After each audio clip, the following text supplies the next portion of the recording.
Alors, je vais voir une autre version de la puissance. Alors, ici, je vais lire un x, un n, et je vais stocker le résultat, sachant que je vais retourner void.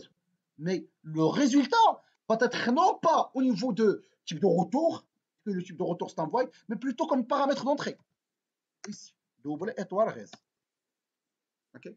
Si vous avez par exemple une méthode qui permet de retourner plusieurs variables, par exemple deux variables, je vais retourner la somme et le produit. Je vais le faire double étoile produit, virgule, double étoile somme. Et ça permet vraiment, alors ça permet du x à la puissance n, plus aussi je vais retourner xn. Alors ici, je vais p, double étoile s. Ça c'est la somme, ça c'est le produit. Ça c'est x à la puissance n, et ça c'est n fois x par exemple. Okay. Alors ici, ce que je vais faire, alors le pointeur p, alors je vais faire par exemple prod. Alors ici, alors étoile SOM. Alors ici, je vais faire comme ça. Ok, il n'y a pas de problème. Je vais pas déclarer un double, mais plutôt dans un premier temps, je vais faire étoile prod. Alors entre parenthèses, prod égale à 1. Entre parenthèses, étoile somme égale à 0. Alors, ici, ce que je vais faire, le prod reçoit le prod multiplié par x et sans modifier la valeur de x. Alors, la même chose, je vais faire la somme égale la somme plus du x et je vais retourner rien. Alors, les méthodes qui ont des pointeurs, jamais ils ont besoin de retour. Pourquoi? Parce qu'ils vont agir directement sur ces variables-là. Okay. Mais sans oublier d'initialisation. Oui, il est déjà là. Alors ici, je ne vais pas modifier le x, mais plutôt, je vais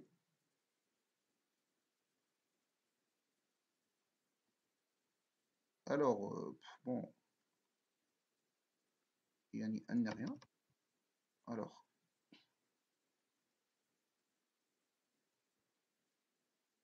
ok. Donc, même si n égale à 0, on va y avoir le produit égal à 1 et la somme égale à 0. Ils vont faire la somme. Ça, c'est x à la puissance n. X puissance n. Il a été stocké où? Il a été stocké au sein de prod. Et ça, c'est n fois x. Il a été stocké au niveau de quoi? Au niveau de la variable somme. Ce n'est pas la peine de retourner ni somme ni produit. Pourquoi? Parce que ce sont des pointeurs, ils vont être modifiés directement. D'ailleurs, avec ce qu'on a déjà l'habitude de faire, vous ne pouvez pas le faire parce que vous ne pouvez pas faire du retourne. Vous ne pouvez pas retourne, prod, point virgule, retourne, somme. Pourquoi? Parce que vous avez le droit de faire un seul retourne. Et une fois que le programme rencontre le retour, il va sortir. Donc, une fois qu'on va rencontrer ce retour, il va sortir. Il ne va jamais arriver à celui. Donc, c'est interdit de faire de retourne. Pourquoi? Parce qu'un seul retourne implique que tu dois sortir. OK? Donc, je vais faire comme ça. Et je dois déclarer deux variables. Donc, double somme, par exemple, my s. Alors, comme ça. Et double my p, my produit. Alors maintenant, lorsque je veux appeler la méthode somme, alors puissance, je vais passer le x ou le n, c'est les inputs. Les outputs, je ne vais pas le stocker comme output. Res égale, non, non, non. Les outputs, je vais le passer comme des temps des inputs. Ça veut dire quoi? Ça veut dire quoi? Adresse, c'est quoi le premier?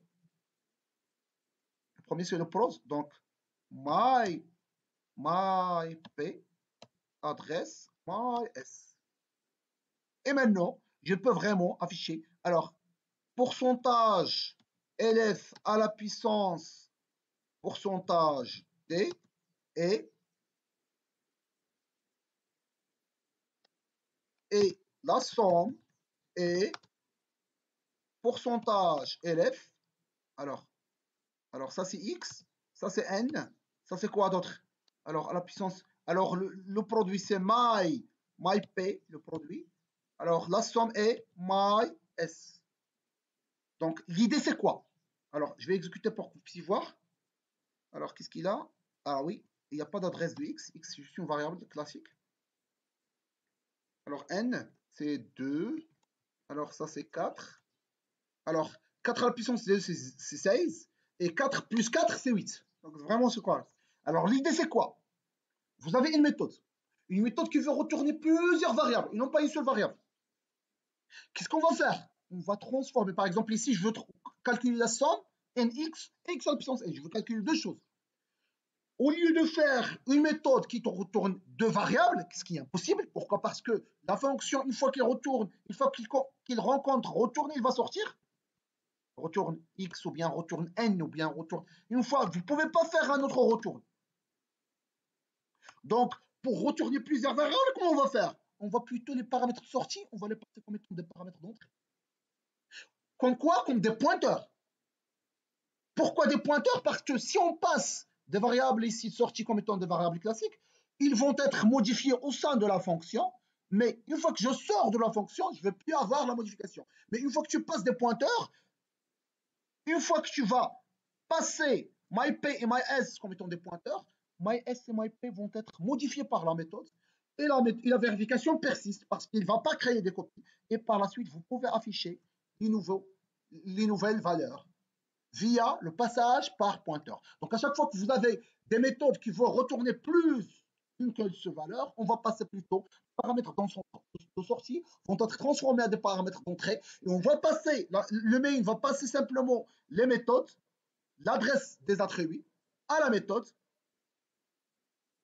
et par la suite, on va y avoir, et par la suite quoi? Et par la suite, je vais y avoir une modification directe des attributs via la méthode. Donc, je vais éliminer ça. Et c'est vraiment ça ce qui est intéressant. Et ça permet de résoudre le problème de retour de plusieurs attributs. En plus, ça permet aussi d'optimiser la mémoire. Pourquoi optimiser la mémoire? Parce que c'est pas à chaque fois que je vais créer une copie. Par exemple, ici, x et n, il y aura dans la mémoire 4 x et n. 4 variables. Le premier x et n, qui ont été déclarés au sein de main. Voilà, le x et n. Mais en plus, une fois que j'appelle la puissance, deux autres copies vont être créées. Donc en total, vous aurez 4 variables. X, le premier x et n déclaré ici, et les deux copies qui vont être créées par la méthode puissance. Par contre, myS et myP, il ne va pas y avoir des copies. Pourquoi? Parce que j'avais passé des adresses. Donc myS et myP sont deux variables. Il n'y aura pas de copie. Donc j'optimise la mémoire. Au lieu d'avoir deux autres myS et myP au sein de la méthode pour pouvoir faire la copie, pour pouvoir agir sur la copie, non, je vais agir réellement sur ma variable. Donc vraiment c'est ça les pointeurs et c'est ça l'intérêt si je veux retourner plus qu'une variable, en plus si je veux optimiser la mémoire.